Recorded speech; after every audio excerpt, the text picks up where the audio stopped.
Today's gospel reading is from the Gospel of John, chapter 13, verses 36 to 38.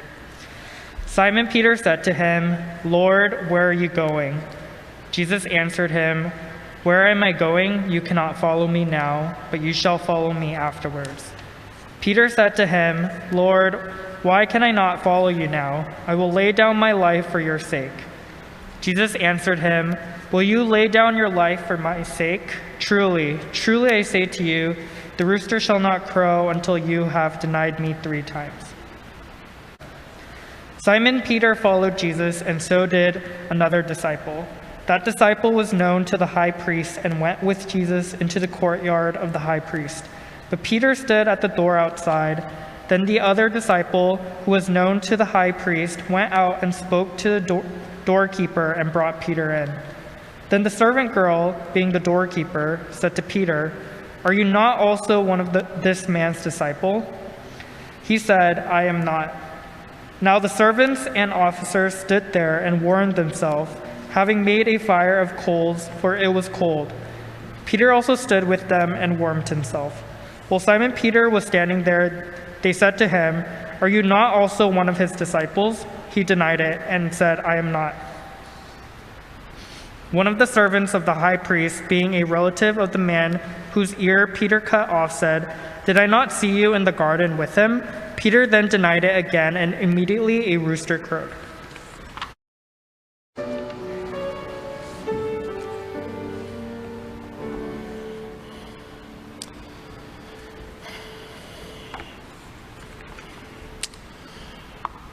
So I'm pretty sure that 13 years of being an outspoken, gay, butch femme, anarcho-socialist has rendered my echo chamber more or less immune from conservative opinion, which is great. I didn't have to do any of the work, and I still don't have to hear the same negative reactions that come up every Pride that we all hear. Hold on. Why do you have to throw a parade to tell everyone who you sleep with?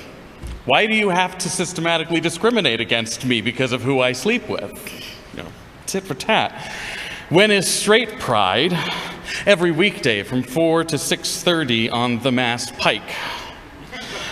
This year, I'm seeing a resurgence of pride is a sin, And some words have more than one meaning, right? Sloth is also a sin, but I don't see you crusading against slow-moving mammals. Truly, I think it's difficult to understand pride. And by that, I mean the concept of pride, of feeling proud to be queer, and not the parade of banks and fast food chains and Montessori schools. It's difficult, if not impossible, to understand pride if you don't understand what came before we were proud of ourselves. Which is why I wanted to focus tonight on Peter denying Christ.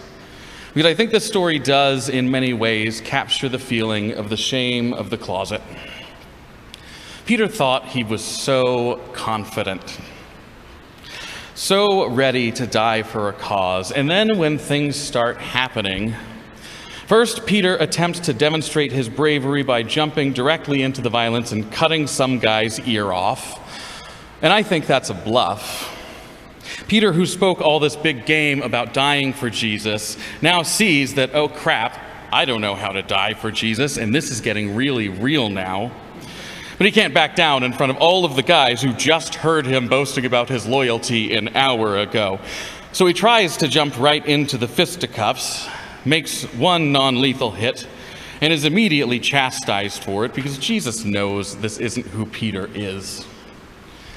And then, still trying to prove himself, when all the other apostles scatter, Peter follows behind. But something changes. Maybe because of that first taste of real danger in the garden, maybe because he knows that his allegiance can change nothing about Jesus' fate now, but he hears the people talk about Jesus, the man to whom Peter has dedicated his life, in such a disgusted tone. He hears their voices getting hoarse from the cries for violence. He sees Roman forces gathered around, tired and cold, probably all too willing to take it out on someone, and something shifts in him. We see him give up all his brashness, resign himself to the violence that is looming over Jerusalem. And when faced with the reality of that violence, Peter wants no part of it. So he denies Christ, but in so doing, Peter denies himself. He denies everything he has stood for and lived for 3 years. He denies the thrill of his first hearing. He denies the faith that drove his every footstep into the ground. He denies the sea of sweat he expelled on the way, the harsh breaths of warm desert air, and every skip of his heart when he saw some other miracle that he could scarcely fathom.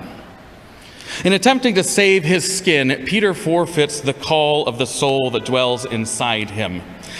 And he does this 3 times through the night and breaks down sobbing when the cock crows, because by now he feels that shame himself for not speaking up, for cowering in fear, for saving his life by denying the things that gave his life purpose. Sociologist and civil rights activist W.E.B. Du Bois speaks about the moment he was first aware of being different from others as a black man. He writes, "I remember well when the shadow swept across me. In a wee wooden schoolhouse, something put it into the boys' and girls' heads to buy gorgeous visiting cards, 10 cents a package, and exchange. The exchange was merry, till one girl, a tall newcomer, refused my card. Refused it peremptorily with a glance. Then it dawned upon me with a certain suddenness that I was different from the others, shut out from their world by a vast veil." I believe that Peter is experiencing something similar here, and I believe that the majority of the queer community has experienced the same. Shame does not come from us. It comes from outside. It comes from the girl who won't accept your cards just from looking at you, or from the crowd throwing accusations your way and shouting for violence. It comes from the uncomfortable looks your friends give you when you start to talk about playing with dolls, or from the mother who wants you to wear pretty dresses and stop running around getting dirty all day, or the adults who explain to you that it's okay for girls to be friends and hold hands, but boys can't do that. Shame is our experience of the outside world, seeing something inside of us and rejecting it. And because we're mostly very young when we begin to experience this, we learn to accept it, to deny ourselves to make the rest of the world more comfortable. And then we live like that for years. The story represents a pivotal moment in Peter's journey, but it is, at the end, a moment. He has a frightful experience with strangers in the dark, asking him if he's one of the heretics who's going to get everyone killed by stirring up trouble. And it is very upsetting and very sad for him. And then after a week or two, Jesus has come back and the apostles are hanging out again, and he feels better. But queer people, for the most part, live with that shame, that impulse to deny ourselves, to stay safe for years at a time. And our denial can't just be a simple, nope, don't know the guy, because for some reason, people just feel compelled to sniff us out. So we deny ourselves by giving up the things we love, by giving up playing football with the boys, or skipping rope, or, speaking personally, boy bands. Then we grow, and we learn to give up on bigger things. The chance of falling in love, of being deeply understood, of building a family, of getting to split the rent. We deny ourselves by policing our own behavior, by not sustaining eye contact, by retraining ourselves how to walk and speak and move and dance, if in fact we haven't given up dancing altogether, by looking away from anyone we find beautiful. We learn how to lie convincingly, how to keep our true feelings hidden away, even from those who love us most, how to deflect. We preserve our lives by giving up the things that make life worth living. We spend every night for years tearfully begging God to change us. Our cis-het peers spend these formative years learning how to date and make friends, and also how to lightly rebel and experience new things, and we spend them trying to change ourselves and hide ourselves. And you don't just unlearn all that when you come out. To this day, I am afraid that I will be rejected if I tell people what I really think and believe. To this day, I cannot bring myself to sustain eye contact. Nonetheless, so many of us find the courage it takes to finally say, I don't care what everyone else thinks. I'm not going to hide myself away from living any longer. And Pride is a celebration of that. It's a time to recognize that each one of us individually came to a point in our lives where we couldn't spend another minute sacrificing ourselves on the altar of public opinion. So we think, hang what everyone else thinks, I'm done hiding. So many of us, so many rainbows and pink triangles and trans flags and leather harnesses you see walking down the street on some Saturday in June. Nearly every person there endured enough societal shame to warp their psyche, and every single one reached a point where we said no. And that no is a thing of such beauty because it is a yes to life. But even that no isn't the end of it. Because shame isn't only an internal feeling. Shame is also a verb. Shame is what people do to you when you're different. And for the queer community, being shamed is what comes right after overcoming our own shame. Even after years reaching the point where we can finally say that no, even after that, we then have to learn how to be bold enough to say it when we're pushed. When people tell us we're going to burn in hell for not living in lonesome, enforced celibacy.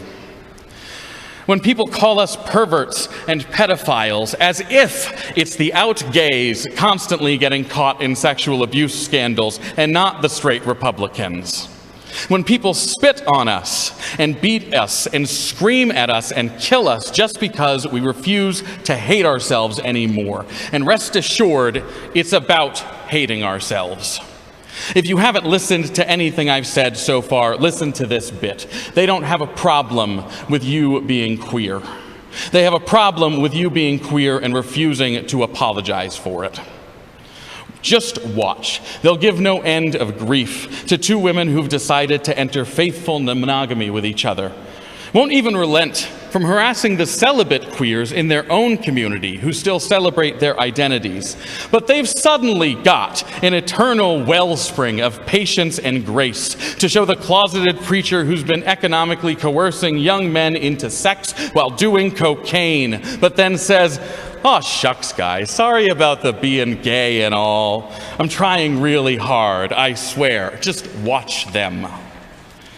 So Pride isn't just the celebration of each of us learning to love ourselves despite the weighty pressure of unlimited societal shame, but it's also the reaffirmation of that no. The willingness to help others reach that no, and the commitment to doing the same in every other moment in which you are asked to deny yourself to make other people comfortable, which will happen again, more than 3 times. They will not stop asking you to apologize for yourself. 44 trans people in the U.S. murdered last year. 28 this year so far. The world keeps demanding that we hide ourselves away, that we torture ourselves to avoid making anyone else mildly uncomfortable, and it won't stop asking, and sometimes when we refuse, they murder us. Which means Pride is not only a celebration of queer people loving ourselves, and not only a celebration of queer people loving ourselves despite having been told since birth that we should feel ashamed. Pride is also the celebration of all those of us who have suffered and died for the radical freedom to love ourselves as we are. And personally, I think the rest of the world has a lot to gain from our experiences of this. Queer people have a familiarity with shame, both public and internal, that most others can't fathom. But shame is by no means a uniquely queer experience. Even in the story we're looking at today, Peter is far from the only one dealing with societal shame. Practically everyone in this narrative is reacting out of the same fear. The high priests condemn Jesus largely because they fear he may stir up the crowds and give the Romans reasons to come down even harder on their community. Pilate bows to the crowd for fear of an uprising. The apostles, Peter included, are all running and hiding for fear that they too will be put to death for associating with Jesus. Judas gets shamed from all sides for being a traitor and eventually becomes so overwhelmed by the shame that he dies by suicide. Pretty much the only person in this narrative not bowing down to societal pressure is Jesus himself, which is ironic since he is the one in imminent danger. But it is all too common that our society is willing to sacrifice the vulnerable to make sturdier our own fortune. When the powers of shame convince us that our safety is at risk, but we can save it by sacrificing this even more vulnerable person. The temptation is one that takes many into the depths of sin. I don't think anything perpetuates cycles of sin better than shame. Stephen Adly Gurgis's play, The Last Days of Judas Iscariot, ends with a monologue from a contemporary character about his marriage. And if you'll allow me, I would like to share a passage from that.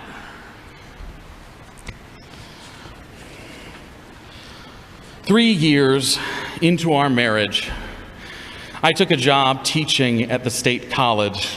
I was popular with the students because I found a way to make them want to learn.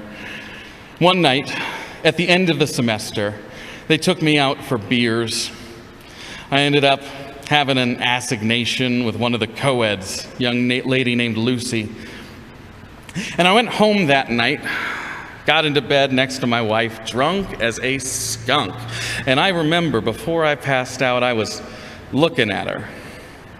I always liked to look at her when she was sleeping. She always used to look so good. I had a little nickname for her. Used to call her my little baby dinosaur. Because that's how she looked when she slept, like one of those cute cartoon little baby dinosaurs, like a little brontosaurus, but cute. Anyways, when I woke up the next morning, she was still sleeping, and what I had done the night before came back to me, and I looked at my wife, and boy, she looked exactly the same as always. But somehow, she just wasn't my little baby dinosaur no more, you know? And she woke up, and she didn't know nothing about nothing, and everything was exactly the same as if the night before had never happened, except it wasn't the same. And I knew it. And I had no idea why I had done what I'd done, but I had done it, and it couldn't be changed. My girl, she got up and fixed blueberry French toast with maple walnut pecans. I didn't eat it.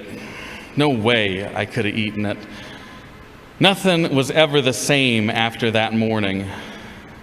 I tried a lot of things to make it better, and the only thing that did was more beer and women. I believe this is a good example of the cycle that keeps people around the world trapped in sin. It's like water torture. Generally, people are fine with being immersed in water. We do it recreationally a lot of the time. But if instead we are exposed to small drops, not knowing when they will hit, or how hard or how cold, it is believed that one could induce a psychotic break in less than a day. We can't become comfortable with the guilt and shame that comes from the slow, unpredictable drops of our few misdeeds. But we can cease to notice if we submerge ourselves in the same misdeeds. Humans can be tempted into any number of apathies and immoralities if they can only escape their feelings of guilt and complicity for a little while.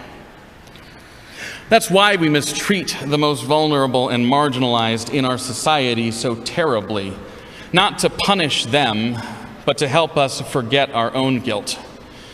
The options we're given are option A, recognize my part in keeping this person poor and in chains and suffering daily trauma I can't even imagine, and work to undo that, which involves untangling systemic violence far beyond the making or undoing of one person, with the full knowledge that any cessation of social sin on my part will render me one of the suffering and vulnerable as well, instead of ending anyone's suffering. Or option B, find a way to blame that one person instead so I can go about my day feeling just fine. It's not a fair situation for any of us to be in, but it's where we are, so overwhelmed by so much sin in our world that we don't know how to start undoing it. And that's why grace is the cornerstone of our faith, because we get to a point where we feel so overwhelmed by the wrongs we've done in our lives, the things done and left undone, when the thought of starting to clear up the mess is just too overwhelming. We can't clean it on our own, and we know we can't clean it on our own. So our only option looks like wallowing in the mud and learning to forget what dirty feels like. Something has to break us out of our cycle. And God breaks in and breaks us out, but God doesn't undo any of our actions. God doesn't undo any of the harm we've caused. All God does, all she needs to do, is take away our shame. To remind us that no matter how much of a mess we've made, we're still capable of doing and being good. And we are still loved beyond measure by our Creator. And that doesn't do anything to undo the mess we've made, but it does give us a way forward. It enables us to break the cycle we've been living in and start to learn how to live better. Now, the no of pride is, in a lot of ways, a reflection of grace in its ability to break the cycle of shame. The no can't undo the harm we've suffered or the maladaptive coping mechanisms we've formed. The no alone can't undo the wrongs we still suffer in the world. The no alone cannot save us, but it can help us begin to save ourselves. And all it takes is that breaking of the cycle of shame, that moment when we say we're tired of flagellating ourselves for being the people we were born to be. The first time when we feel reassured that we aren't terrible and sinful and pathetic, but beautiful and powerful and brave. Just having that moment when we break the grip that shame and fear have held over our lives gives us a place to start from. And what happens from there isn't perfect, and we're all still learning all the time. But the cruciality of breaking that cycle cannot be denied, and the importance of doing so cannot go unrecognized nor uncelebrated. And the whole point of grace is the miracle of what we find ourselves capable of when we stop being afraid, stop feeling guilty, and focus on what we can do right now to make things better. And I believe that the miracle of pride, too, is in what comes after we've freed ourselves. I have to tell you, when I started working on this sermon, what I really wanted to do was to find another text to put in conversation with the scripture passage, something from queer history that would sum up the same feeling of shame and the defeat of backing down in the face of it. And I read through so much material trying to find the right passage. I started with a historical account of Stonewall by Martin Duberman, then the 1971 Manifesto of the Gay Liberation Front. At that point, I wasn't finding anything, so I started skimming through Matilda Bernstein Sycamore's collection of essays on internalized homophobia. And then I skimmed several Harvey Milk speeches and ended up going through the entire text of the Laramie Project on a whim. And you know what? I spent 3 weeks reading through the last 70 or 80 years of queer history, looking for a single moment of shame and defeat, and I never found one.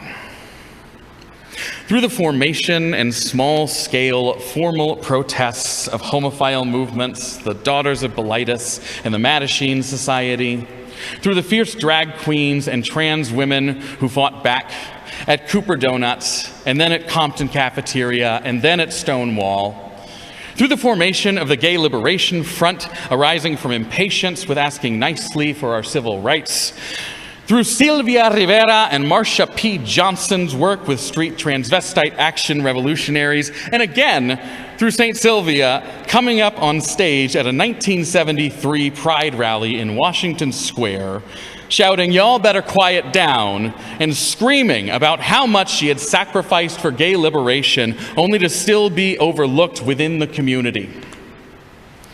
Through the Lavender Menace, storming the meetings of the National Organization of Women, through AIDS, Gay Men's Health Crisis, and ACT UP, through the fight for marriage equality, and Don't Ask, Don't Tell, through the Indigo Girls, but honestly, that's standard operating procedure for me, through decades of queer history, and all the way up to a fence overlooking a city in Wyoming, of all places, I never did encounter one single moment in nearly a century of queer history of us bowing down and giving in to shame. Far more often, I found a sense of creativity and ingenuity and boldness and passion and love and an unexpected sense of joy. I mean, who else forms a kick line in the middle of a riot? That's a damn miracle. We're a damn miracle. That any one person could withstand so much shame, often from the earliest days of childhood, could know that to be honest and open about who we are means a life of discrimination and scowls and insults and disease and neglect, and being disowned and reviled and told we're going to burn in hell for who we are, and taking steps not to be beaten or killed. That any one person could live all that and still decide in the end that they're done hiding and denying themselves and bowing down to shame. That's a miracle. And the fact that so many of us, thousands, millions, enough people living unashamed to fill parade routes in hundreds of cities around the world, that so many of us have broken free of the chains of shame is a miracle so far beyond anything else I could imagine. Just the same as that miracle God grants us every day, when she sees us in our shame and guilt and whispers grace to us, saying, "No, I love you. Forget about the past and keep trying." Just the same, I believe too that there is a voice whispering into the ear of every single queer person alive. And I call it God. And other people call it something else. And sadly, some people never learn to hear it. But I believe that voice is there always, whispering no. Don't listen to them. I love you and you're who I made you to be, and what they think doesn't matter. The fact that in the chaos of the throng and the storms of disapproval, the fact that so many of us have decided to listen to that one small voice over the thousands shouting for our damnation, that is what pride is for. And that, in my opinion, is worth a damn parade.